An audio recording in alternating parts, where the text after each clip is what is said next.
it's all because I was willing to say yes to something that I didn't even think I was really good at. What's your thoughts on niching down then? In order to become great, you have to not be good first. You need to be spending so much time thinking about your offer. Can we break down your income? This year I'm on course to do 175 to 200. Creatives need to know what's possible. It's one thing to believe, Austin, that it can happen. It's another thing to believe that it can happen to you. You're talking to me right now. That led me to sitting in rooms that I never thought in a million years that I could sit in. If I'm chasing money, that would ruin trust. And trust is actually way more valuable than the money that I would get. Bro, people want to work with people who they like. I'm on your thing that I thought wasn't gonna last. Are you born with like this drive to do something individualistic? I've always teeter-tottered on this, if I'm being honest. Today, I sit down with Pete Rodriguez from Pete Design Co., a Lancaster-based design studio. I'm so excited for you to hear this one. The way he directly calls out creatives in different niches and talks to you directly about what you're going through. This is a masterclass on how to make 6 figures in a year. And he's done that, by the way, multiple years in a row. From logo design to how to stay consistent and show up on Instagram, working with big clients that you don't think you could ever work with. This episode is a banger. I can't wait for you to tune in.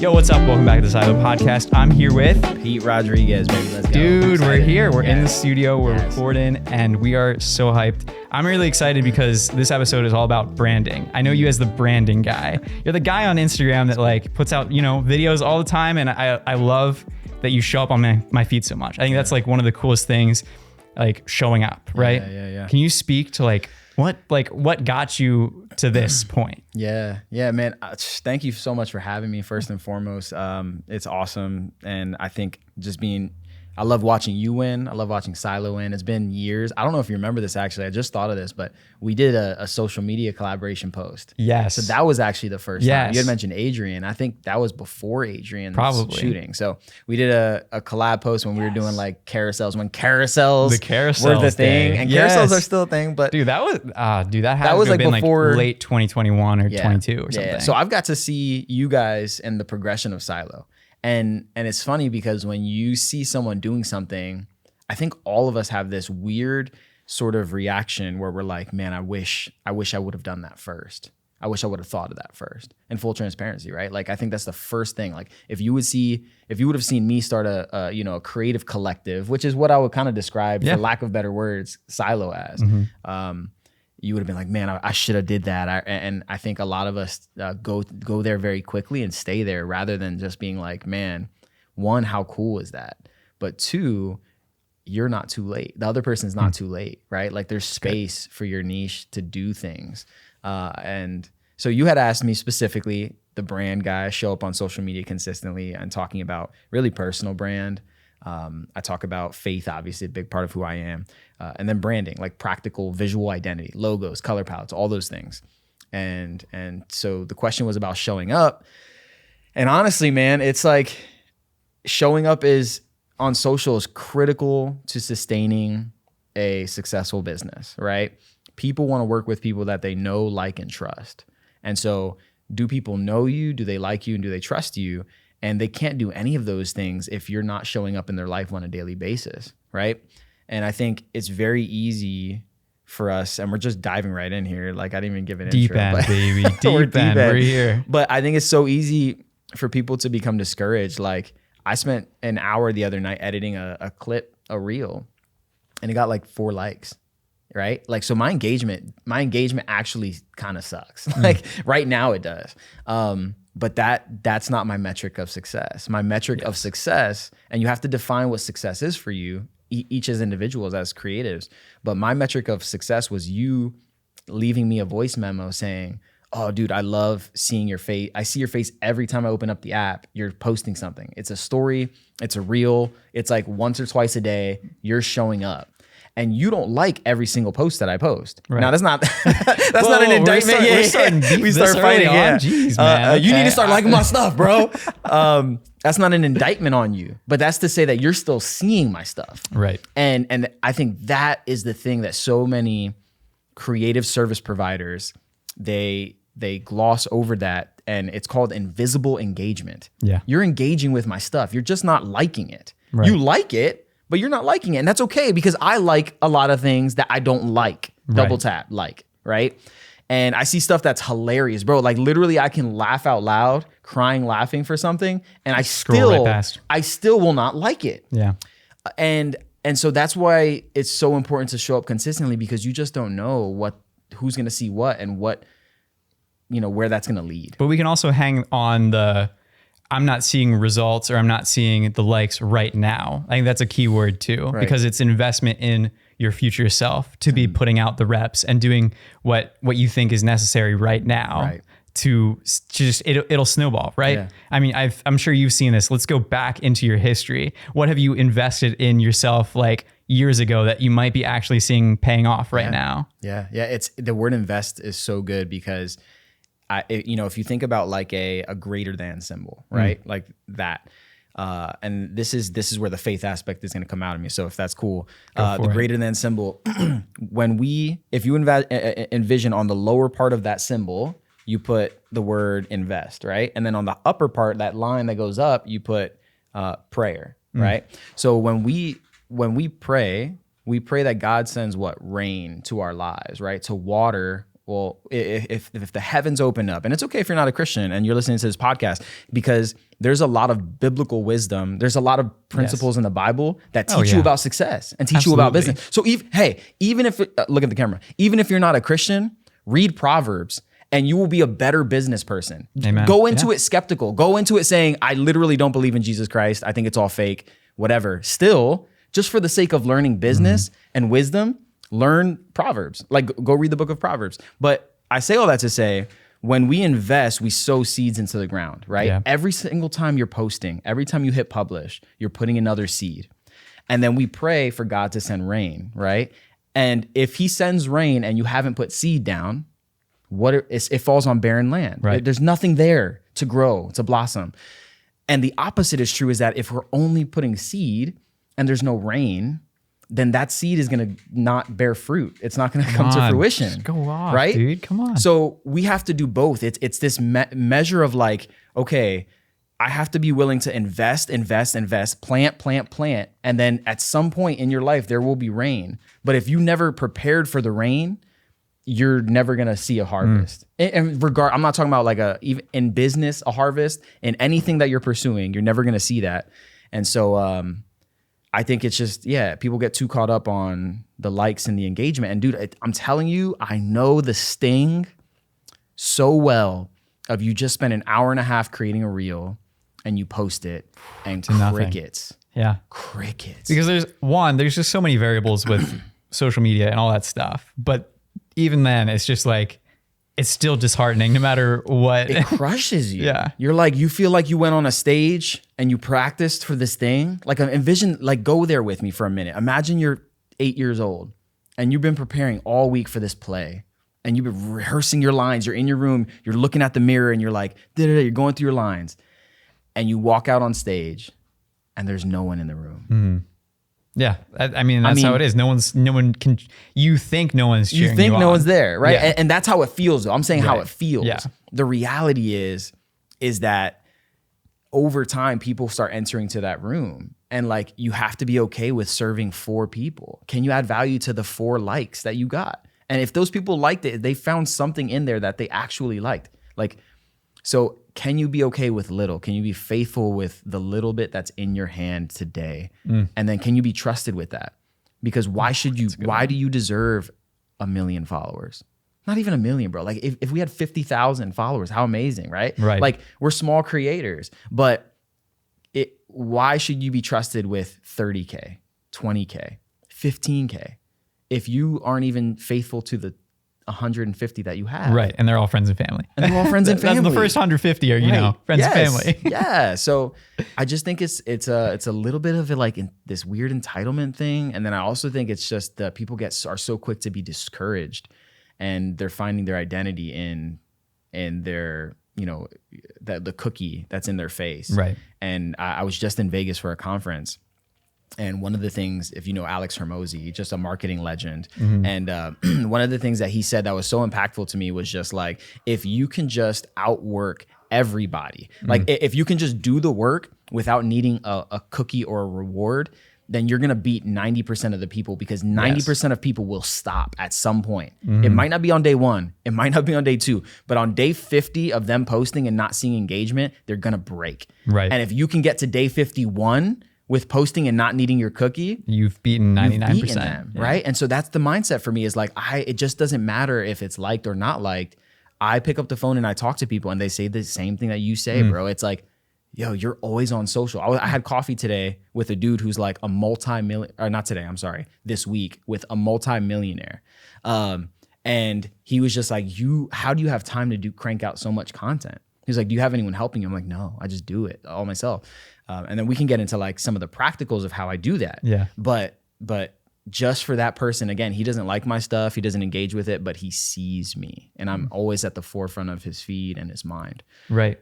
Yeah. So before we get into like consistency and who you are, I think you also spoke to, there's someone in our Discord who is a designer and is struggling to get clients. Yeah. And she has just so much potential, so much like she needs this. She wants this so bad. And one of the questions that she asked recently was, what do I do in the in-between times? Like when I do have 4 people liking my stuff, or I have 1 client, but some other clients that I've worked with in the past don't want to come back to me. Like, what do I do until I get my next client? I'm kind of just like out here doing nothing. And the advice I gave her was similar to you, of like, you got to be either investing in yourself or your business. Right. That needs to be like top priority. Get your life in order so that you can serve others well. But then also like, what can you do spec work wise? Can you like redesign the Burger King logo? I've seen you do that for like different things, or like even posting you posting on LinkedIn and stuff like that. Like, what can you do to get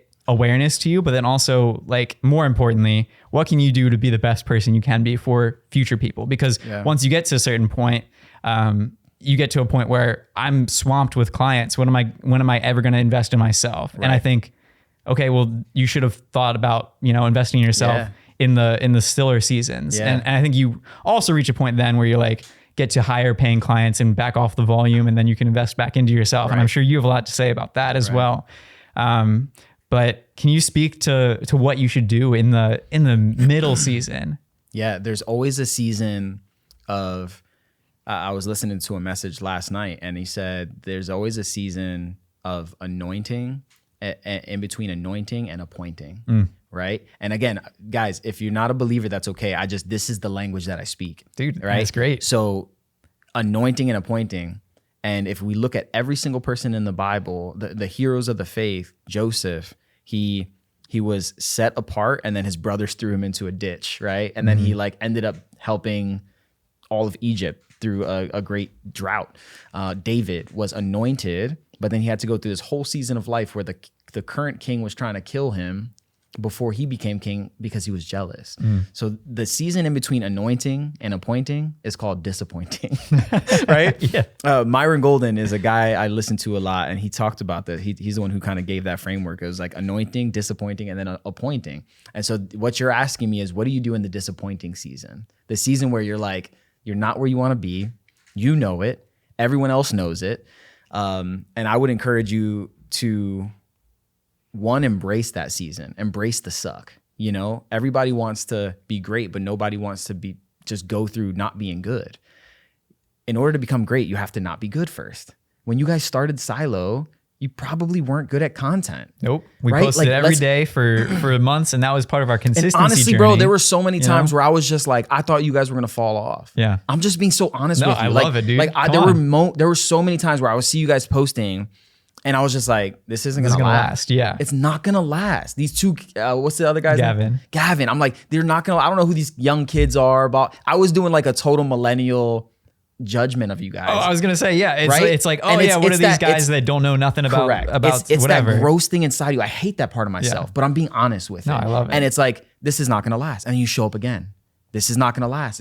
You show up again. Now you're doing events. Now I'm on your thing.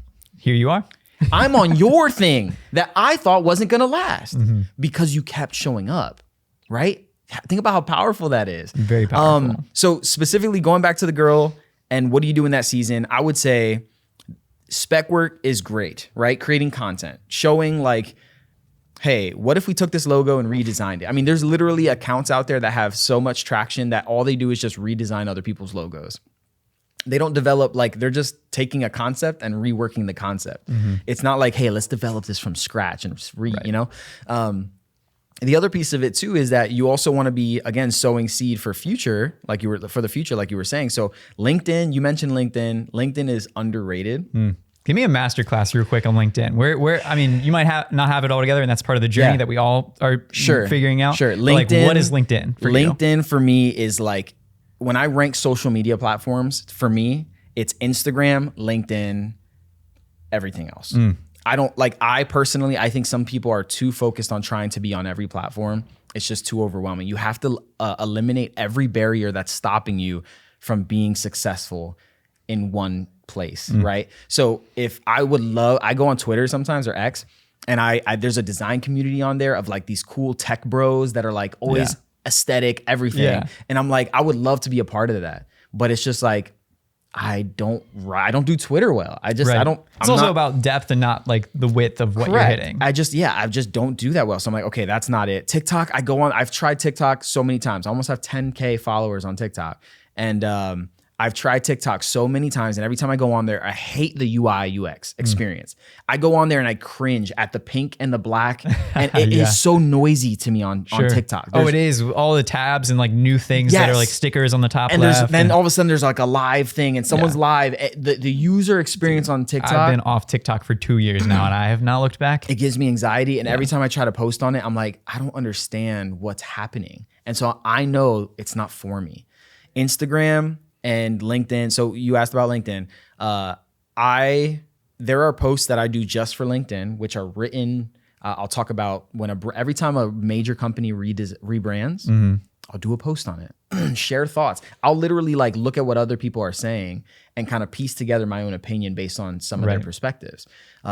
So LinkedIn is amazing. The reason why LinkedIn is so powerful though, is because there are people on LinkedIn that actually have money to spend. Dude, that's like the biggest thing for me when I'm like, yeah, I can make $300 doing a portrait session for the lady down the road or whatever. But like, if I wanted to get with an actual brand that has 10K to spend on something, I'm like, I'm probably not going to find that on Instagram, and unless I'm following like, a larger account, but they're probably not even being managed by anyone that could give me money. Is the decision maker. Right. There's a lot of times where there's someone in between, and that person is going to make a decision on you that even if the owner of that company would have been like, yeah, I would love to work with him, that young brand manager, social media manager is going to be like, get out of my owner's account. Right. It's another 50, another one of the 50 DMs that they get a day. Right. So I would say on LinkedIn, if you can message, I try to do like 5 to 10 DMs a day on people.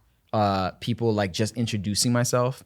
Not like I've gotten a lot of spammy DMs on LinkedIn, and it's terrible. It's so bad. So I will just literally like, hey, I noticed you're from the Lancaster area, and I see we have a couple of like mutual friends. I just want to say what's up. My name's Pete. See, that's a better way to do it than I've gotten, and I've stopped this I've continued doing this because like if someone reaches out to me and they're from Buffalo, New York, and they message me like, hey, we're so glad we connected, and then the next day, hey, do you mind if I sell you my course? I'm like, okay, obviously you're not in it for like an actual connection with me. Yep. And so now I'm like only accepting people that are like in the area that I know, like, even if they do try to sell me on something, I'm like, you are probably decent to have in my circle as like a marketing person. Right. All right. I think, I think that totally makes sense as it relates to like people DMing you. The only thing there is that you're going to outgrow Lancaster at some point. Yeah. And so if you want to think regionally or nationally, you want to start accepting other people too. Sure. But yeah, you're always gonna have those people that are cold DMing in a cringy way. I think but that's the right way to do it. Of just being like, hey, we have mutual friends. You're from my area. It's chill. And honestly, and maybe no follow up, or maybe you do follow up once you see something. Don't say that you want to connect and like let's get coffee if you actually like don't want to. Yeah. Like we just do this thing as humans where we're like, yo man, love to get coffee with you. And then you're like, you walk away and you're like, oh, that's going to be an hour that I don't have. Like I do that all the time. And then when you see the person the next time, they're holding you to the coffee stand. You're like, when are we going to get coffee? And you're like, actually, I'm just so busy. So just introduce yourself, say hi, and just make the connection. And then once they start seeing your content, post consistently, share work, literally go back into your archives, repurpose content.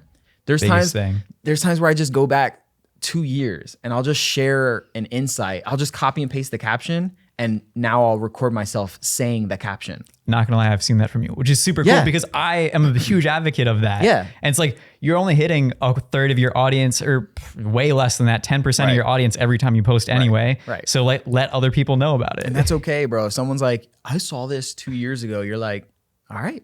Either like if then you gave me 2 views. Yeah, thank you. Right. Whatever. So I just think all of those things, you want to be productive or proactive, reaching out to people, introducing yourself, but then you want to show. Like I just talked about this yesterday on Instagram, but show, don't tell. And I think the temptation is someone who messaged me said, I always tell people my services and they often say I don't need them or like we're good.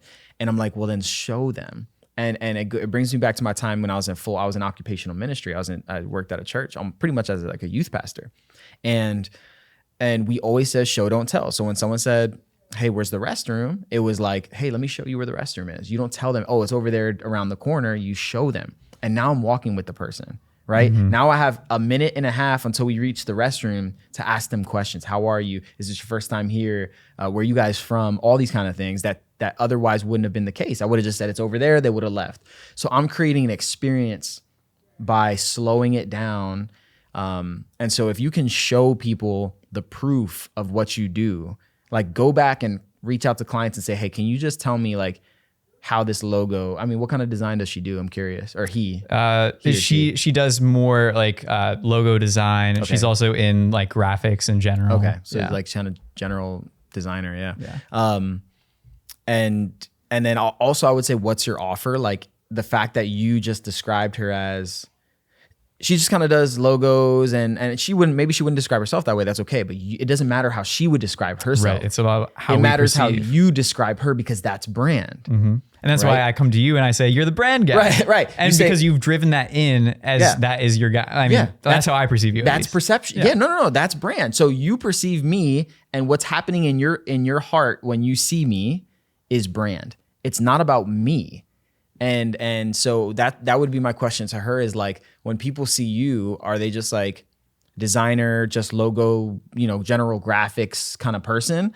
Or are they like, are you someone who is articulating what brand is, personal brand is like I am and just kind of being the brand person? Or are you just crushing it? I do logo design and I just crush it. That's my thing.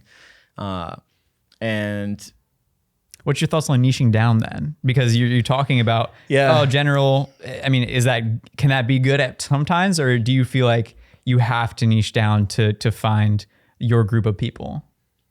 Yeah, I think for niche, I've always teeter-tottered on this, if I'm being honest, because people are so niche driven. They'll be like, hey, specific is terrific. I've heard. It's a huge like weird and in between. It's like a dichotomy. Yeah. And I think that I can do a better job niching down, even with my stuff today. I'm like, okay, I'm speaking to creative service providers, but who in that am I speaking to?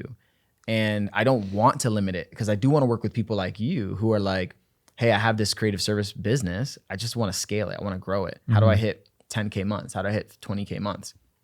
Whatever it is.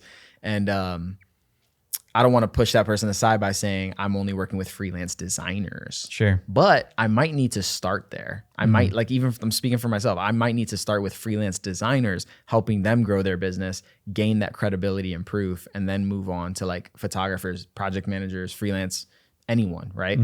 But yeah, I would say for niching down, I think you definitely need to niche down to a degree. I don't think it needs to be as extreme as everyone says it needs to be, but you need to niche down to a degree for sure. Like there has to be something that you're known for being great at. And for me, it has largely been visual identity, the execution of your branding. Yeah. How do I say it? The done for you logos, color palette, typography, all that stuff. Yeah. What I'm pivoting now into is done with you, right? Which is the mentorship and the coaching. Yeah. So I've always been done for you, and that's what I've been great at though so far. But now I'm trying to make the pivot of like I want to do it with you. Ready to launch your idea, grow your side hustle, or dive into your passion full time? Pursuit Co-working in the heart of Midtown Harrisburg gives you the flexibility you want, productivity you need, and community you crave, kind of like us. Whether you need to work, meet, or gather, their hourly, daily, and monthly options will fit your bill perfectly. I can truly say working with them has been an amazing opportunity to meet other people who are also doing the creative side hustle work that I'm doing. So if you need to check that out, it's really worth your time. Follow your pursuit and tap the link in the description to schedule a tour today. Pete, let's just get into like who you are, because we've talked a lot about like what you believe in and where your values are, but like who is Pete and how did you get here and where are you going? Yeah, dude, it's a good question. So in a nutshell, I was born in Williamsburg, Brooklyn. So I was born in New York, just moved around a lot, divorced parents, single mom, 3 kids, just really, I don't like to say, I don't identify with poverty, but like I am a product of poverty. So we came up, Section 8 food stamps. We would get food from the local church, and then eventually I ended up in school. I went to a trade school here in Lancaster where we live.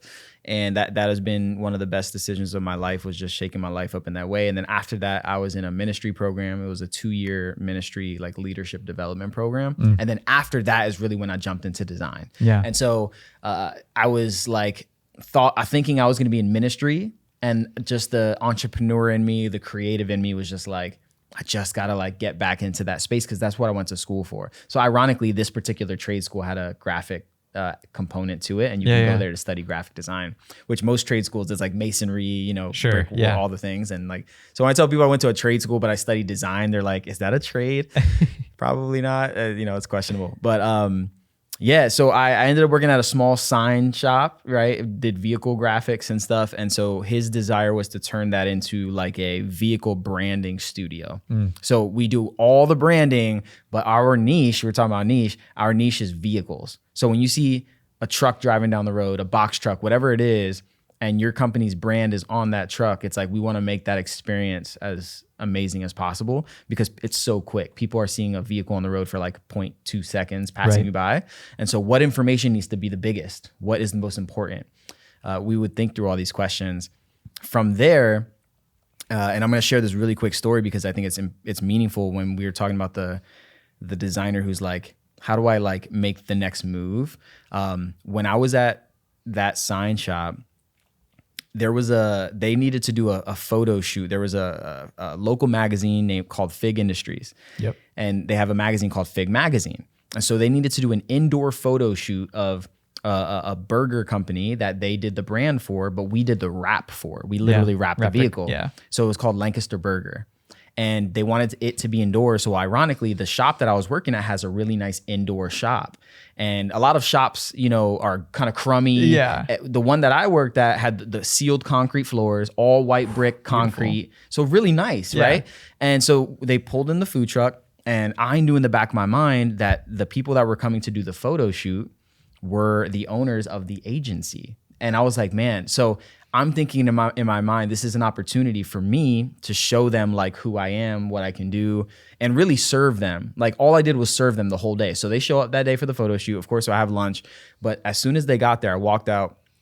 Hey, my name is Pete Rodriguez. I know you and you. Like, is there anything you guys need? Can I get you water? Oh, held the door for them. Had them come in, set their stuff up for them. And the entire time that they were doing that photo shoot, I was just like serving them. Well, it turned out later on that like they had an open design position, and I applied for it. But because I had done that, they knew who I was. It's all about kindness. Yeah. Right. They remember underrated. Me. Bro, people want to work with people who they like. Yeah. Right. And so they were like, I was not qualified for the role that I had at that time. I was like just a designer, and so I was moving into a senior designer role. I was pursuing that. And they were like, hey, in full transparency, like you don't have the experience to be this, but we want to give it like a 2-month test run. And if you're open to that, and if it works out, then you can come on. And so I did. And I worked at an agency for a while, and I was the senior designer, and there was kind of this clear path to being an creative director and all that stuff. And I just ultimately was just like, I just need to go out on my own because I'm an entrepreneur and I love business and I love, doing it for myself. Where did that come from, you think? I don't know, man. Are you born with like this drive to do something individualistic, or is it like I mean, I don't think in your case you've been burned too many times by like agencies that got you to that point, but no. I think honestly, and maybe I need to go to therapy for this, but I do think it comes from like, I just grew up poor, so I never knew a life of like abundance. And when I say poor, it was financially poor, but it was mentally poor. Like the mindsets were always like, take as much as you can get. Right. Take as much from the government, take as many benefits. And hold on to it. Hold on and never let them go. And I have family members to this day that still hold on to Section 8 like their life depends on it. And to me, now I'm on the other side of it. And I'm like, well, when you let go of those things, at the end of the day, like the government's not here to save you. Like I believe for me, it's like my savior is not the government, right? And so I believe that there's an abundance out there, but you have to open up your hands first. You can't grab onto the next thing if your hand's still shut, holding on to something else. And I just want to leave a legacy for my kids. I think when you have children someday, God willing you do, you will. It's another thing to fight for. It's another layer. So you get married and then you're like, okay, I have my wife. I'm like the provider, protector, and priest over my house. And I have my wife and I love her. She loves me. And you kind of go to work every day like I want to provide, And then you have kids and that amplifies it. Yeah. You're like, it's another instinct inside of us. I think specifically as men, it's like we just desire that to provide. And so I think that's really what drives me to leave a legacy of abundance, both financially, but like spiritually for my kids, and also and from a health perspective, that they see the world not as doom and gloom, like, oh, where's my next thing gonna come from? It's like, nah, man, like there's so much opportunity out there. And if you're willing to do the work and you're willing to show up every day and you're willing to suck at things before you get great at them, you can really thrive and win. And so Well, so a lot of our people are a little bit younger, and you're married and you have kids. What would you say to them about like that provider mindset? Like obviously that what's a like provider versus like that entrepreneur? Like, is there a balance there? Like, what would you say to someone that's like just a little bit younger? It's a good question. It reminds me that the people I'm speaking to maybe aren't in that season of life yet, and that's totally fine. I think. I mean, you're speaking to me for sure. Some of them are. There's a select couple that are married, but like don't have kids yet. But what shed those layers? What does that look like? Yeah, I think just being willing to. We talked about being willing to say yes, and that's something that there's a lot of people who are great, but are you willing? Right? Are you willing? Like what's the old saying? Talent. Or hard work beats talent when talent doesn't work hard. Yeah. And people have to develop the muscle of grit and adversity. And when hard things come, it should be like, okay, I'm on the brink of doing something meaningful. There's always adversity. There's always going to be like that season of disappointing. So when I speak to a younger creative, I think like when you are looking at how to increase your income, when you're looking at how to like just grow and become an expert, I think you also have to practice patience. I remember someone told me, they were like, dude, you're really good for your age. I was like 27 at the time. And they were like, but like you're in your 20s. And like people just like don't trust 20-year-olds. Yeah. It's hard to trust someone in their 20s with something really substantial. Mm-hmm. Hey, here's $1 million project. Can you run with it? If you're 27 or 26, people are like, I don't know if that's the right person. Right. And it's literally just ageism. Yeah. Without any knowledge of their skills, correct, they could pump out $1 million projects left and right, and the approaching company does not know about it, but they're just like, you're young. You're young. You're young, and you're not, and you have time. And so I think that's the biggest thing, is just remembering to be patient, remembering to not take shortcuts, to do the work, and to take time, becoming an expert.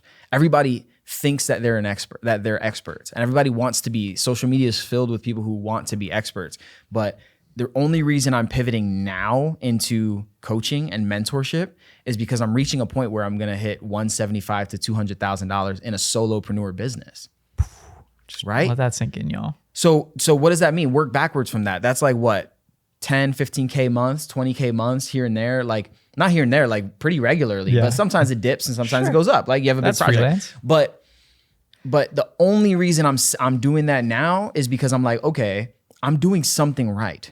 And that's not to brag on me, man. It's God. But if I'm making 175 to 200K as a solopreneur without really outsourcing much, if anything, then I want to be sharing. I want to help other people do that. And I have a guy who's interested in my mentorship program, by the way, free plug. It's a 10-week program. And I think that we're talking about things in that 10-week time period that nobody else in their freelance journey is. For example, the second module, and this is not fully built out yet, but the second module is budgeting, right? Everybody wants to, like, let's say you want to make $5,000 a month. Like, I literally know people, that's what I was going to get at, was there's this dude who's around 30 or 40, he's 34. I said 30 or 40, he's 34, right? Right in the middle. So almost smack dab in the middle. And he's making about 30K a year, right? And he has a kid. And he's just like, dude, this is not going to cut it. Like, I'm just like barely getting by. And my heart is like, man, I just want to help that dude. He was like, if I could just make 5K a month, like, you have no idea what that would do for me. And I just want to help him do that. Just double the salary right. real quick. Like, yo. And so when I talk about budgeting in the second module of the program, it's because everyone wants to hit a 5K month, but people don't even know what they're spending on a monthly basis, like personal spending. Yeah. So I'm like, all right, let's put the business stuff on pause. Let's look at your budget. Let's dive into your like Dave Ramsey checkbook. style. Yeah. Like, I want to know how much you need on a monthly basis. How much are your expenses? Because there's two things. You either need to lower your expenses, or you need to, I don't know. I can't remember the second thing I was going to say. I literally just went blank. Raise your income. or raise your income, right?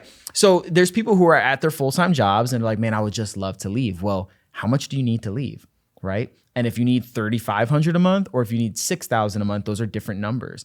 But let's say you need $6,000, and you're at a full-time position, and you just, maybe you graduated college, you just got a salary position, and you're making, like, I don't know what's realistic. Dude, maybe $3,000 a month. Right out of college, I made $36K a year. 36K a year. Like yeah. And I mean, I went to that's even a blessing. Yeah. I feel like nowadays. Yep. I went to, when I was working at that sign shop, I was making around that. And at the church, I was making $25,000 a year. Yeah. So I was only breaking 30s at this other place. Mm-hmm. And then when I went to the agency, I think I was only making like 55K, right? So if you take that number though, and you know, okay, I can live off of $3,500 a month, $4,000. You have to work backwards from that to say, do I want 4 $1,000 clients? Do I want one $4,000 client? Or do I want two $2,000 clients? And then when you start to work backwards like that, it becomes easier. Making 5,000 might be overwhelming, but if I can say, well, what if I had 5 people paying me $1,000 a month? Now, what can I do that's so valuable that somebody would pay me $1,000 a month? And then if you develop that skill and multiply that times 5, 5 people on LinkedIn, like what, you know what I mean? Like $1,000 a month to do social media, to help them with social media. Like, what if you went there and you shot a couple reels for them? Like, people value this stuff, but they don't buy when people don't buy when they're confused. And that's the thing that I was going to get to about that designer. Cause I keep coming back to that person. Cause that's the avatar for me for the conversation. And it's that you need to dial in your offer. And it's something that I'm still working through today with where I'm at, but dialing in your offer to be able to say, this is what I do. And I have option 1, 2, or 3. I do not customize. I do not a la carte. I don't, and I'm speaking like you can do some of those things. So I'm kind of being extreme, but I think sometimes you have to be a little bit extreme and then add it back in. It's like when you're going on a diet, right? Yeah. Like you need to go hit ketosis and then start to add back in like little bits of sugar from fruit. And so I would dial in that person's offer. I would look at that person's offer and say, what are you offering? Like when you speak to any client, what are the things that you're offering and what type of proof are you showing? So if you've done a little bit of work, you've done enough work to get some type of proof, even if it's someone just saying like, hey, this logo has really helped our business. That should be on your website. That should be what you're talking about. It should be a screenshot that you're adding to your Instagram story and saying, hey, I just did this logo for someone and then look at the text that I just woke up to, that my logo just helped them grow their business. It's like, look, I'm running a special right now for a $500 logo. I don't know about you, but you might not get that anywhere else, but I'm going to work with you. I'm going to do a primary logo, secondary, whatever for $500, and I'm doing it for like the whole month. So sign up. And you know what I mean? Like that offer, it matters because irresistible. This is a half-baked idea, but like think about it as a restaurant, right? You go in, you see a menu a burger isn't, well, it depends what you put on the burger, and that's what the price is. It's not, the base burger might be $4, but if you put ketchup and lettuce and a tomato, those add some, but I can't give you a number until you tell me what you want on it. Right. Like there's a level at which that's okay if you have like, an anchor point, Yep. But you're right. You need to have at least like an anchor point at each price range and stuff like that. And then also to your proof, restaurants have photos of what the menu is for a reason, so that I can be like, it's proof. What, if it's some foreign word, So I'm like, I don't know what yakisoba is right now on this menu, but I mean, I got it once and now I know it's good and I order it every time. But if it's either, photo on the menu of like what you offer, or like, do you have a display case of all your best products? And I mean, you go to diners and you look at these like ugly pies in there, but like just in general, you need to know what's on the menu. Yeah, and dialing that stuff in. It's like when a successful entrepreneur keeps coming back and they just keep refining. Like I didn't get to where I am today by like thinking I had it all figured out. It was like it was the opposite. It's like I don't have anything figured out. Even at 175, 200, bro, I was up till midnight last night.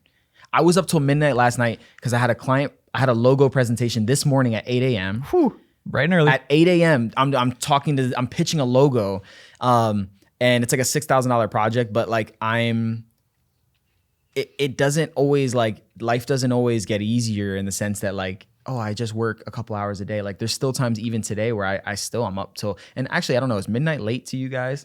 As a young person, I mean, I'm young, but like you guys are younger than me. I don't think they're that young. I don't think that's too late. Okay, no. Okay. So like you stay out, you're late. No, I would say I'm a late guy. Okay, all right. Because I was like laughing. I was like, what if I say that I was up till midnight, super late, and everybody's like, Dude, I go up to 4 a.m. Yeah, I'm literally up till midnight every night, and then now I'm just like a grandpa. No, but I think that's a good average, right? Okay. We'll say, yeah, that's normal. So yeah, man, I just those times are still going to be present, but if you can dial in your offer, it will become more clear to people. And when you are sending DMs, it's like, it's so concise. Mm-hmm. It's just, hey, obviously build a relationship first, but if someone ever comes to you, you're able to just share that specific offer. This week in particular, I jumped on a call with someone because I'm trying to work with this girl who helps people grow on social media. And she's all she does is show proof in her stories. Like literally, she's like, hey, this person went from 6,000 to 50,000. This person went from this to that, this to that, this to that. And for 3 months now, I've been seeing her stuff. And now this month, I was like, I need to do this. Like she's doing something right. And so I want her to do that for me. And when I was on this sales call with the person, she was so locked in, bro. She had 3 services. She said, I don't help you build your business. I help you grow on social, which builds your business, which like gives you leads to your business. Right. She knew exactly what she did. And she was very clear. I don't do this, this, and this to this. These are the 3 things that I do. Here's option 1, option 2, option 3. And the reason why you want to do it that way is because it needs to be scalable. Your business, and I'm only realizing this now, my business up until this point has not been super scalable. It's been built around me. And so now I'm trying to create packages, brand packages that are super scalable. What does it look like to have $1,000 a logo in a day? Which I don't know if I posted about that, right? I saw that, $1,000 a logo in a day. You get your logo at the end of the day, and it's $1,000. That's very accessible for some people, for business people, right? And then a $5,000 brand sprint, which is a logo done, a full brand in a week, right? So we big because just thinking about other people, I'm like, oh yeah, I expect this turnaround in like 2 months or something, Correct. because I'm like, oh, I'm going to have a meeting a week with you for the next 2, 3 months. We cut out all the fat, all of the unnecessary meetings. We cut everything out. It's like you and that person. That's it. Or whatever. We're sitting down. We're doing it together. So I'm working on these packages. These are my packages. Steal them. Literally take my packages, please. It's $1,000 logo sprint and a $3,500 brand sprint. If I can make $3,500 a week or even $1,000 a day, what if I did 5 logo design intensives or logo sprints in a week? That's $5,000. Easy. What if I could start booking out 1 logo a day? Now that's exhausting. I would never recommend that because it is hard. And you're also not going to probably get every day of the month. But even if you did 2 a week, yeah, that's what, 2, 4, 6, 8. That's 8K. You're close to hitting 10K, which people don't even think is possible for them. I'll say this. I think it is also important where you're defining your offers to also define what you're not. Like that lady said. Yes. Of like, hey, listen, I'm not going to do this for you. Yep. If you're coming in with the expectation that I'm going to run your socials, I'm not going to run your socials. Yep. I'm going to consult with you on what you should do or whatever that is. It's important to like not be a catch-all. And that goes into niching in some ways, but like also just be like, I'm not good at this, so I'm not going to do it for you. Yeah, it's attractive to be an expert. And the definition of expert, it literally means that you don't do other things. It's actually more about what you don't do than it is about what you do. It's like people who are counterfeit, they find counterfeit bills. They spend more time looking at the actual bills than counterfeit bills, right? So you need to be spending so much time thinking about your offer, not getting sidetracked with all the other things, because as a designer, and you're probably like, I'm good enough to do a lot of things, but it's like you're good versus best. Mm-hmm. And so I think a lot of us as creatives, we're so Swiss Army knife. We can do so many things and you'd probably be great at it. But if it's not like what you want to do, that's where I think the measure of niching comes into play. For sure. I don't know if it needs to be like, I only do minimalistic logos for beauty. Like there's people who would preach that. Yeah. I don't think it needs to be that. But I do think you can be a logo designer and that's what you do. You talk about logos, you talk about typography, that's like your thing.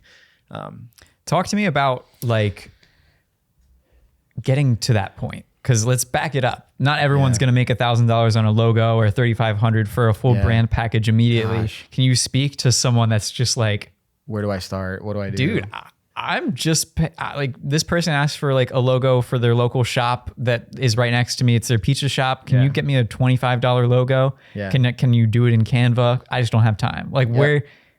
Start there and build my confidence up to then get me to 5K. Yeah, you have to take those projects. I have a picture of my first desk setup and it's literally 2 or 3 TV dinner tables and an old, like really old MacBook. And I had like a monitor that I got from my job they were going to throw it away, but it still worked. And that was my first desk setup. And I would take on projects. I would do logos in Photoshop, which any well designer who's listening to this is cringing knowing that I would do logo design in Photoshop because it's not vector. It's not vector. Blah, blah, blah. You would scale it. Like I did so many church logos in Photoshop because I was comfortable in Photoshop. You're talking to me right now. And dude, honestly, like it's so bad. If you guys saw the work that I used to do, it's so bad. And you have to, I would say it's better to take the opportunity. I would still negotiate $25 a little cheap, but if you told the local pizza spot and you were like, "Hey, can I do this for $150?"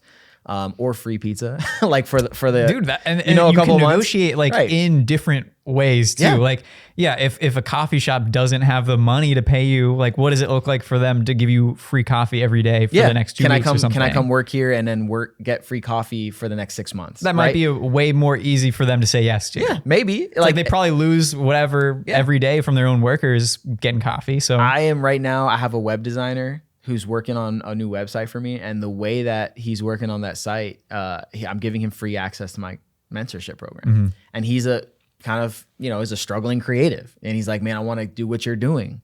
And so on top of him working on my website and getting access to the free mentorship program, we have a weekly call talking about the website. And so he asked me questions on those calls. And I'm essentially one-on-one coaching him now because he said yes. Right. And that was one of the things that we had talked about. Like, are you willing to say yes to things that you don't fully get or understand? And as a young creative just starting out, give your yes. I don't care what it is. Like, you don't know what you don't know, and you don't know what you're good at. There's no way. Like, you think you know, but for guys, our brains don't even fully develop until 25 years old. Bro, I can remember at 25 years old being like, yo, I did so much stupid stuff when I was in high school, and I never had those thoughts before.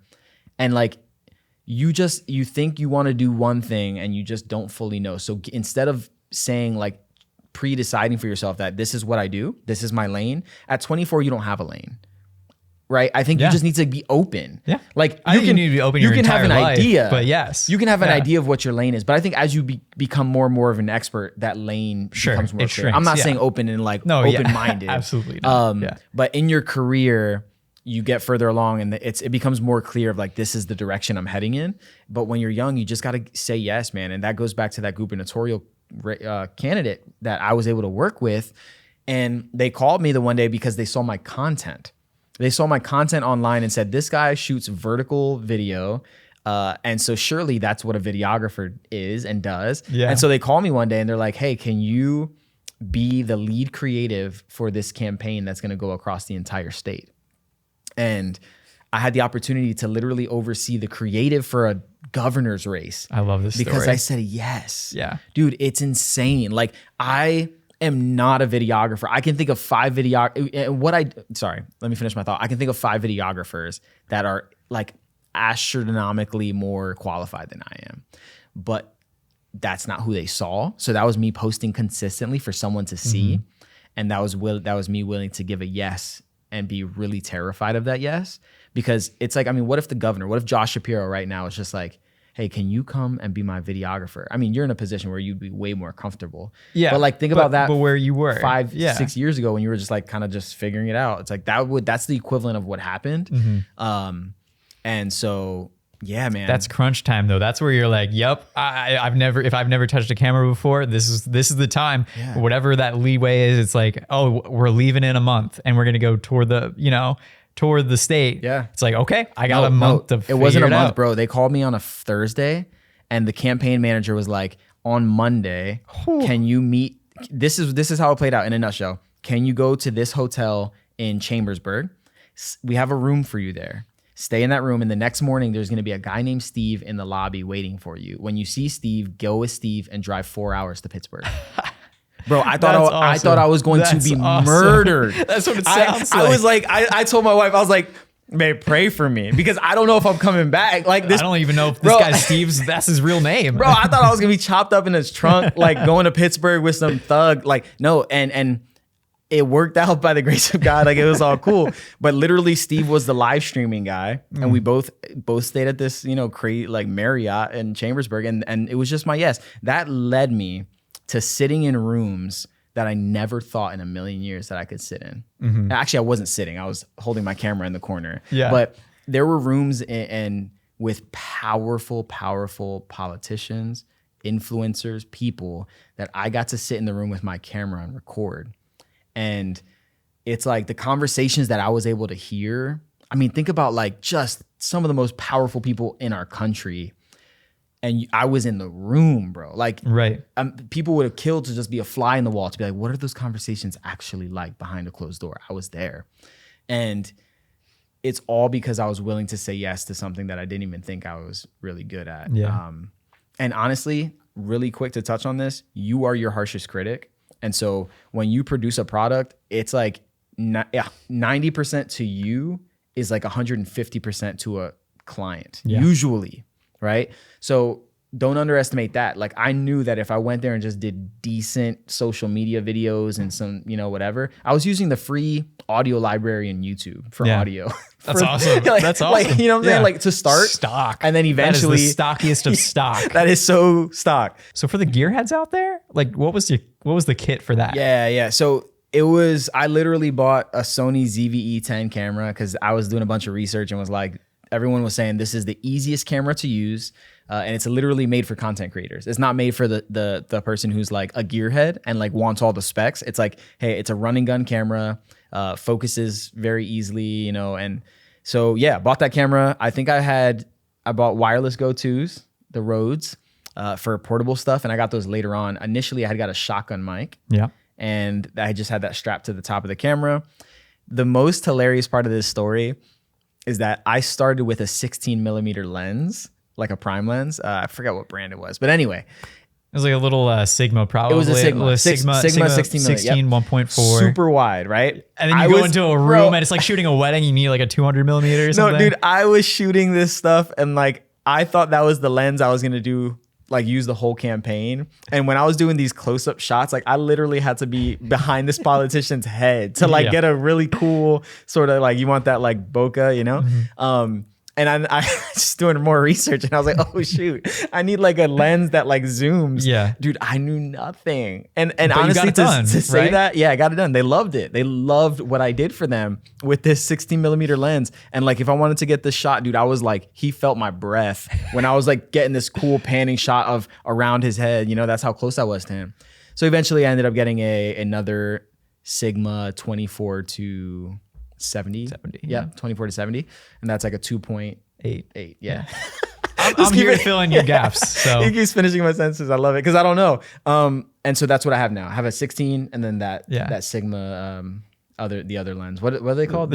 What? They're like the adjustable ones. Oh, zoom. A zoom lens. That's all it is. Okay. Yeah. So yeah, man, that was pretty much the gear. And I think that, yeah, man, I would just encourage anyone to not be afraid to take risks. You have nothing to lose. If you're not making anything, dude, just you have nothing to lose. You can build your reputation in the meantime. Right. You can whatever. Right. Like there's so much that like you have to gain when you're like, I mean, I think back, I'm like, sometimes I'm like, man, for a fresh start, knowing what I know now, like, bro, they'd be so different. Yeah. I mean, would I change? Probably not. Just knowing that like it grew me to where I am now. Right. But like, I just imagine if you're investing in yourself, if you're listening to this podcast, if you're listening to experts in your field, what that would do for you to like just soak it up, be a sponge. Yeah. I think like I don't know. I feel like younger people meaning younger than me. I'm 25, still like young. Out of school, 19, like 20, 21, 20, like the research that you're doing for subjects that you don't care about, continue to do research as you're like getting older, getting in your career. Like I don't know, maybe I'm wrong, but I feel like a lot of people just like stop doing the hard research or whatever that looks like when you get out of school. You're like, I'm burnt out from doing 12-page papers every 2 weeks. And I'm like, no, like apply what you hated about, like apply the hatred of research to something that you actually like, and then watch yourself grow from there. Because like if I hated research on psych papers, what if I researched cameras for 2 hours a day? Because that's just something I'm into. I mean, I'm at the point where I'm finishing your sentences now because I just know the gear that's on the market or whatever. And that's why it's so different from me to you. Because you've niched down or you've researched so deeply into what you know that I will never be able to do that without diving as deep as you into certain things. And it's going to take time. It would take time. It's a slow burn. Yeah, it would take time for you to become the expert that I am, and it would take a lot of time for me to become the expert that you are. I think an area that, you know, I want you to give yourself credit for is being a community builder, right? So your name, Austin Gingrich, creative. You got my last name right. That's sick. Okay. So Austin Gingrich, creative community builder. And what do? I help people build authentic, rich, creative communities locally in their area. Start like grassroots. And I think you have Silo, but I also think you have inside of you some version of a consulting thing where you help people do this in other areas. Like people who are trying to build masterminds, people who are trying to build different like programs. Like I think you don't forget to sort of think outside of yourself for a minute and think about what you're actually doing. Literally tactically from Discord, what are the tools that you're using? What are the things that you're doing every day to, you know, curate the Silo community? Because that can be a scalable thing, you know? And so it's not just what you're doing, but it's also like how you're doing it. And if you create some type of standard operating procedure for that, I think there's a lot of people who would find value in, hey, if you want to build a community, which is so hot right now, everyone's trying to build their own communities of people. You can help them do that in your own way. Like maybe your thing is local communities, right? There might be people who specialize in building online communities, but I just think you've done such a great job at like curating Silo and having the events. Like some of my favorite reels from you are when you're outside, when you're standing on a bench and you're just like, hey guys, you know, and you're talking and stuff. And like those clips are powerful because it shows when other people are there listening to you, it creates credibility for you. And I'm like, oh, other people are listening to him. I should listen too, you know? Yeah, thank you. Yeah, dude. Yeah, I just want to say that because I'm like, I don't want to forget to kind of mention that. But I think that it's awesome. And I think we can go into also like you're a young, how old are you? 25. You're 25, Yeah. right? So your brain just developed. I'm just, No, I have just arrived as of 4 months ago. No, there is like an actual maturity that comes with the age of 25 that like you start to strategize differently. I don't know what it is, but around that age, you start to just be like, okay, what's my next move? It becomes more like life. It is life, yeah. And it's not big. Like, it's not the little stuff of like your youth. It's like, okay, what are my next, like, how am I going to invest in what house and, all those things tend to happen around that season of life. But I think as a young creative, like I want to speak to the people who are just like you, and how do I help people just like you in your shoes? Yeah. So a creative service provider, what would you specify that your service is?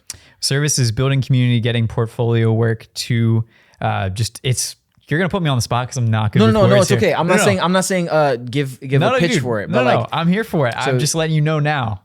My pitch is not fully ready. But no, it's all about encouraging people. I think at the end of the day, it's bringing people up, letting people know what their worth is, and helping them find their passion. Yeah, and so that's the silo aspect of it. But what about your own personal creative service providing? Like, do you do videography? Are you a photographer? Yep. So, and the funny thing is that when you did mention that there are two aspects of it, I do fully believe in a personal brand too. And that's why I have my social media page. That's my own, that is more curated towards the portraits and video that I'm doing. And I think there's value in separating photo and video in my world, I feel like. So you're seeing a lot more photo on my page currently, but I'm a video and photo person. Okay. Yeah. So then it's like, are you happy with what you're making? Yeah. like financially? With what I'm financially I work a full-time job at a church still. Okay. All right. So this is all on the side. Yep. Okay. And as you know, church salaries, you're talking about the 25K you made. I'm not around, I'm a little bit higher than that, but not at a spot where I know where my worth is. And we've talked about knowing your worth, and I know what I should be charging for stuff. And I do charge that. It's just the volume I can take on at that price without, it's the opportunity cost of staying at the church and having, a solid, normal, every week paycheck kind of deal versus going freelance. And that's scary. And I'm sure you have a lot to talk to me about this afterwards. Uncertainty versus, so that's the world I'm living in. And I think as I'm getting to this point, I have a 20K client that I'm working with yearly that is planning to renew next year. So that's giving me a lot of faith in the work that I've done for the last whatever months that I've been working with them.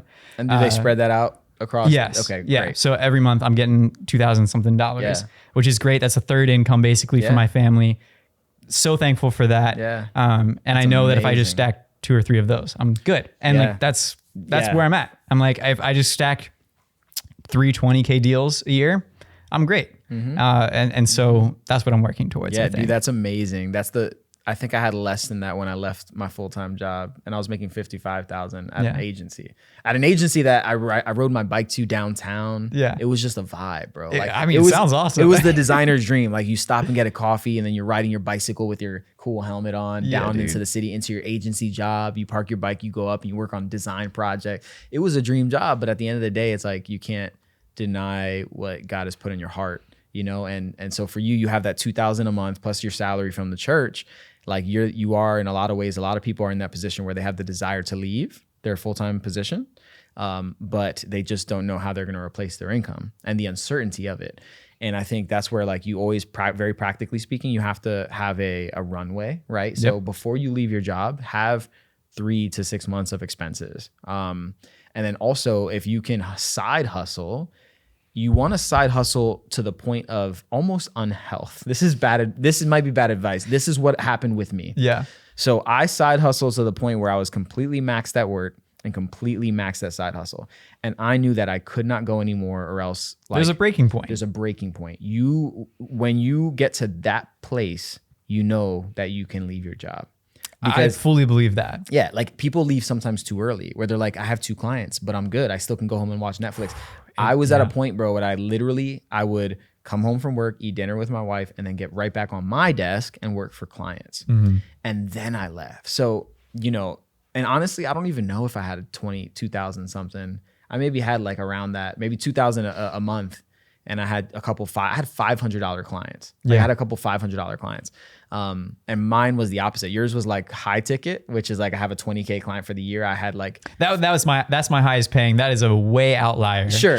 And I think most people won't find that. But I think like if you can have a couple people that are paying you 500 to 1,000, you know, that would be dope. Yeah. And also that would help you eventually leave your job. So it depends on what your goals are. Some people won't like to live in that place. Yeah. It's definitely a point of tension. Yeah. And I think a lot of people have felt this as well. It's either you're at that point where you're maxed out on side hustle and work. It's just like, do I go for it? Like, what is the uncertainty of the other half of my income then? Yeah. And I think I'm at a good spot where it's taken me years to get to this point where I feel comfortable taking on whatever comes next. Yeah. But at the same time, knowing that buying a house doesn't look great if you're freelance for the first year or something like that, you know, like there's a lot of uncertainty with loans and what that looks like. For what it's worth, we got our house while I was still employed full time. Right. So I literally waited to get the house and then I planned my leave. Yeah. Like, so, and that makes sense. If you're at a place and you've been there for a year or two, like stay there. If you know you want to buy a house eventually, like that's worth considering because you do need a full 2 years of business tax returns in order to for them to get a loan out. And it's a little bit more tricky for sure. Yeah, absolutely. And we're on our second house. Like we rent a house in the city and then we have another place. So it was the same the second time, a little bit more tricky than your average, you know. Yeah. Well, tell me, can we break down your income? You're at 175 to 2,000 or 200,000. What does that look like? What is the pie chart there? And then let's talk about some like big ticket clients and try to land the plane here on the coaching. Yeah. So this year I'm on course to do 175 to 200. And I'm very open with that. And the reason why I share that is because when you hear that number, you're like, damn, I want to hit that number, right? Yeah. I want to make that. Who doesn't? And so there's a little bit of the vanity, the enticing, but it also is what's possible. And that's my biggest thing is like, I want to show you what's possible. If I feel cringy sharing that is because I think that I'm bragging. Like some people will be like, man, my personal brand feels cringy. It's because you think your personal brand is about you. It's really about others. Mm-hmm. And so my goal is to help as many creative service providers or freelancers as I can to hit consistent months and gain more freedom, build the business that they've always dreamed of, gain more freedom, gain clients, and make bank. You know what I'm saying? Like that's what I want to do. But for me, 175 to 200K usually ends up being maybe 10, 15K a month. Some months are higher than that. Sometimes I hit 20, 25 and it just depends on what's going on. But like, I've built retainers. So like I have a little bit of everything right now. I have an unlimited design subscription. At one point I had like 3 or 4 people signed up to that, which is amazing because it's like $4,000 each. Right. So I was like, oh, solid. That's like a solid 12, 15K just on subscriptions. But I have right now 2 bigger retainers, actually 3 larger retainers. And what I mean by that is multiple thousands. And then I have like work that kind of brand work. So actual individual projects. Another thing to consider that I've always done and I've liked is that if I price out a brand identity project and it's $6,000, for example, the one that I presented today was a $6,000 logo brand project. And I gave them the option to space that out over months. Yeah. Like some people are like half up front, half after. Sure. For me personally, I just like knowing that there's consistent money coming in. Yeah. So sometimes if I do, hey, it's going to be $3,000, but you can pay that in $500 installments or even $700 installments. For me, that gives me security. Like I know I'm good until January, right? Sure. Like, so being able to push stuff out and spread it out. And it also makes it accessible to people. Some people are like, hey, I don't mind paying that, but I just don't want to pay you half up front, half after. It's like, can we just break it up? But yeah, man, I mean, that's pretty much how it comes down. And now I've just recently started sharing those transparency posts of like, hey, here's what I make. And I think it's helpful because some people will be like, man, I just want that. It's just not talked about. I mean, we can talk, there's a whole conversation about like salary transparency in the world, but it's like, it's uncomfortable. It's very uncomfortable. Yeah. And some companies, really crack down on it. I don't think that's fair. Yeah. All that stuff. But it's like creatives need to know what's possible. Right. And I think that's what sharing that's what I want that number is about. It's like, no, you don't have to be stuck in the loop of making 40K a year on that. You don't. It's about unlocking the scalability. And I think can you talk to me about like the secret sauce of retainers? Like, what does that Yeah, look like? Because that's yeah. a big deal and something that I'm just getting into with that 20K deal. Yeah. So that retainer, again, you want to package that in a beautiful way. Retainer being monthly recurring Correct. revenue. Monthly recurring clients. So I historically have handled it this way. Again, steal this, please. It's 3-month, 6-month, or 12-month contracts. No, most people don't offer a 3-month contract. The reason why I do is because, again, it's, if you want to pay me for 3, I don't care if you pay me for 1 month, right? Yeah. If you said, hey, I want to give you this amount for 1 month, I'd be like, yeah, what's the job? I'll consider it. So a 3-month, 6-month, and a 12-month contract, you can do those like on an hourly basis, meaning that you're not charging by the hour, but you're allotting a certain amount of hours for that client. Right. So look at what their needs are. And then specifically address those needs in that package. So if you come to me and you say, hey, I have social media graphics, I have an email template, I have 2 other things on a monthly basis that need to happen, I would say, well, that's probably gonna take me like 8 hours, right? So then take your hourly rate, times that by 8, and see where that gets you. And then add an addition, like double that probably, Sure. right? Like, To know your worth. you know what I'm saying? Like double that's where that. it's at. Like yeah. you always want to make 30%. Typically the number is, I try to go higher, but 30% of profits, pure profits, Yeah. not your hourly rate. Like that's just you working. I think a lot of creatives just go hourly and they're like, oh, I'm going to send this out. I'm like, are you accounting for storage? Are you accounting for travel? Are you accounting All for of it. ABC, you know? All of it. So you want to always tack on those extra things. If you can tack on those things and still tack on like profit and be reasonable, like do it. But, I would say that the key to retainers is having just an irresistible package. Like it has to be so clear that it's just like, here's what you're going to get at the end of each month. The other way to handle that is to go unlimited in quotations, which really just means that you're telling them, hey, like, you can have like maybe, I don't know if that translates. I'm thinking your community is like a lot of photographers and videographers. Sure. So I don't think unlimited translates the same for design work because I don't want to waste time getting into it. Yeah. But like designer, like it really, when I say unlimited for me, they're not cashing in. Not every client who has an unlimited design subscription is cashing in on what they need all the time. Yeah. So there's times where some months people are paying me $4,000 and they didn't get $4,000 worth of work. Right. But there's other months where they do and they get And they more. double, yeah. Yeah, they Yeah. get more, right?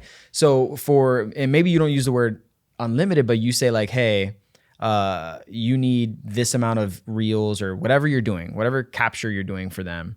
And it's going to be one flat rate because I know that if I can get someone to sign up for $2,500 for a retainer, that's worth it in this season of my life to just give them whatever they want. Yeah. And what ends up happening is the same thing that happens when corporations are saying unlimited vacation.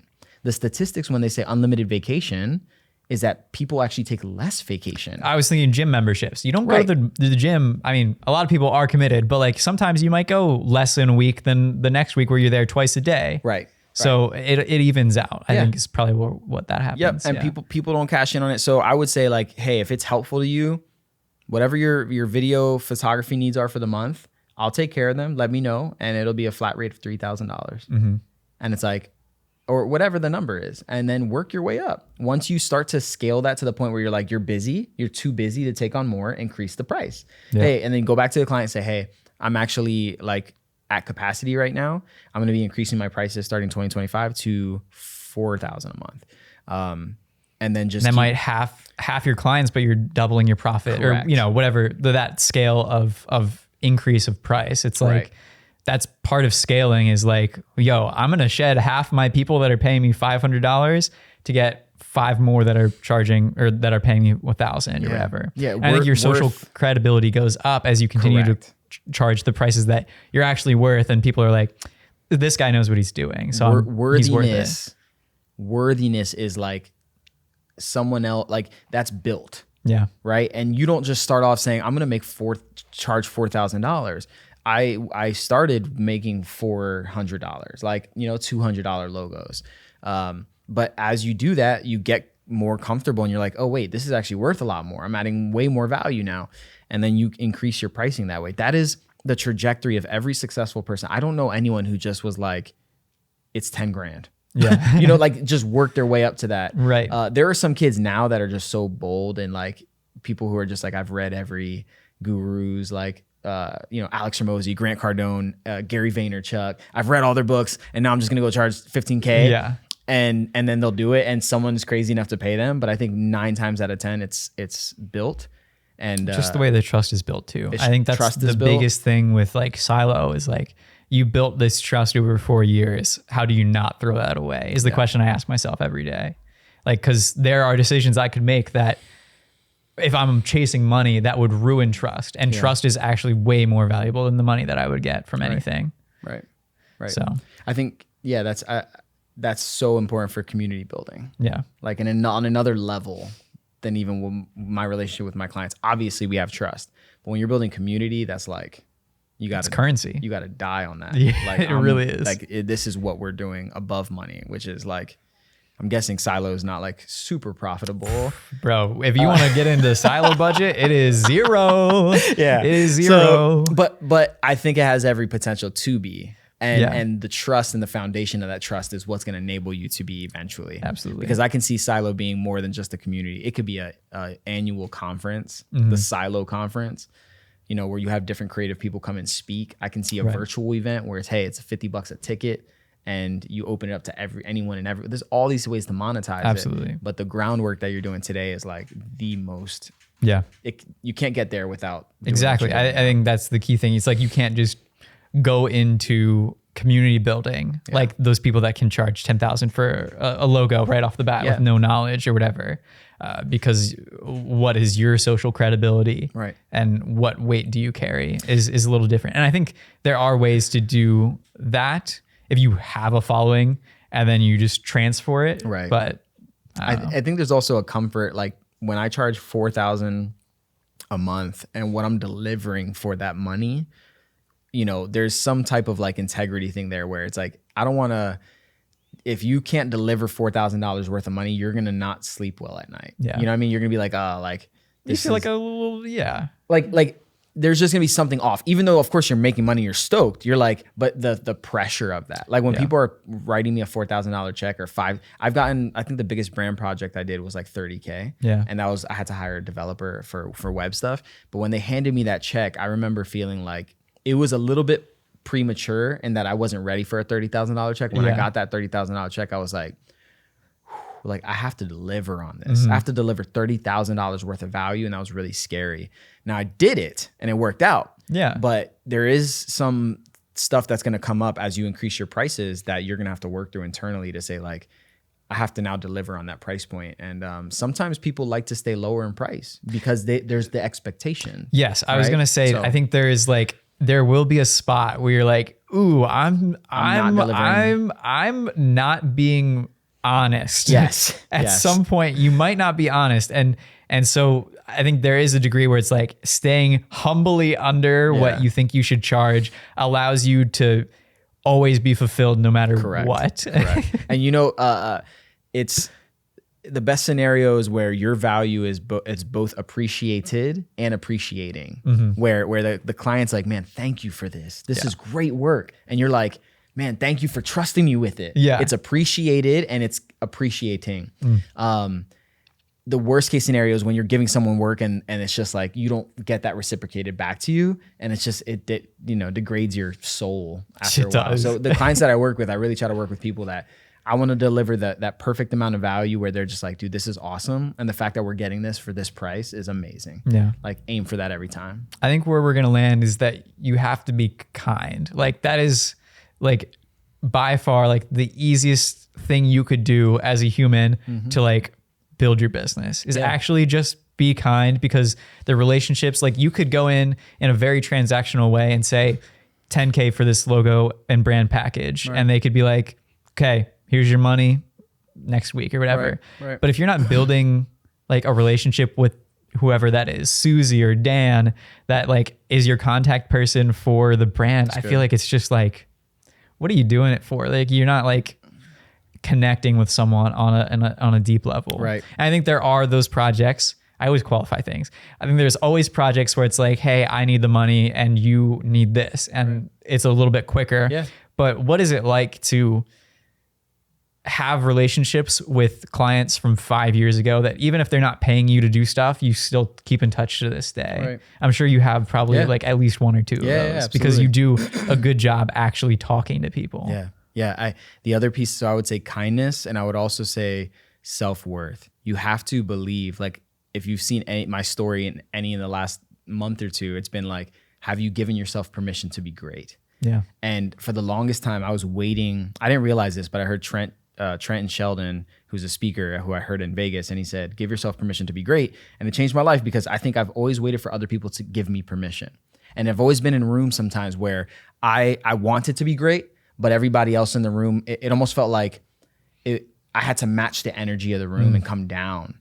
And so I would say in those instances, you're in the wrong rooms. And self-worth, it's one thing to believe, Austin, that it can happen. It's another thing to believe that it can happen to you. Oof. You understand? Keep going. Yeah, keep going, you understand? dude. Because there's a difference there. It can happen, but it can happen to me. It can happen to me takes self-worth.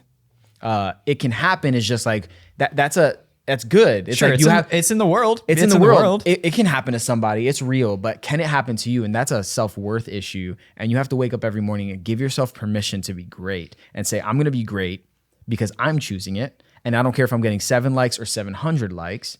I'm going to be the same person in every room, and I'm going to keep showing up for myself because I'm worth it. That's big because I think I struggle with, I go into rooms with amazing people because, Silo brought me into this room, right? Sure. Yeah. Silo is known for this and I'm attached to Silo. So I go into this room with all these amazing creatives that, wedding photographer that makes 100K a year is something I would look up to as a person. Here's a meal. Here's all these amazing people that I know. Yeah. And I'm like, they're like outshining me. So there's no point in me like trying to be friendly with them or like be like as cool as them. But then I have to like remember, no, man, I helped build Silo to what it is. People like understand what it is, and let's rock this thing. You're just as cool as me, no matter what your social status is, whatever, SES or whatever, like, come on, let's just be humans together. Yeah. And I have to humble myself actually down to a level of like, we're humans, let's shave off all the rest that comes with it. Yeah, dude. Have you ever heard this one last, we're wrapping up, but the second mouse gets the cheese, right? And it goes back to what I was saying when you guys were starting. It's like, those kids will never do anything. Or like, not you never do anything, but this is not going to last, is what I said. And the second mouse gets the cheese, and the first mouse gets caught in the mouse trap. You know what I'm saying? The second mouse gets caught in the mouse trap and it dies. But the second mouse gets the cheese. So be patient.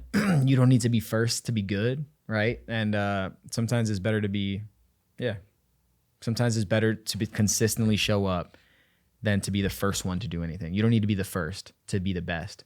We live in a world where it's more about being known than being the best. Well, Pete, thank you so much for joining us. Dude, this was unreal. Yeah. Come on, the value that you have to share. And I mean, we might have to have you back for a whole separate conversation because this is just, I don't know. I could revel in the glory of what just occurred. And I know everyone's going to find so much value from what you had to say. And man, like, just go live in like your passion and your purpose. I think that's so valuable. So honored to have you. Thank you.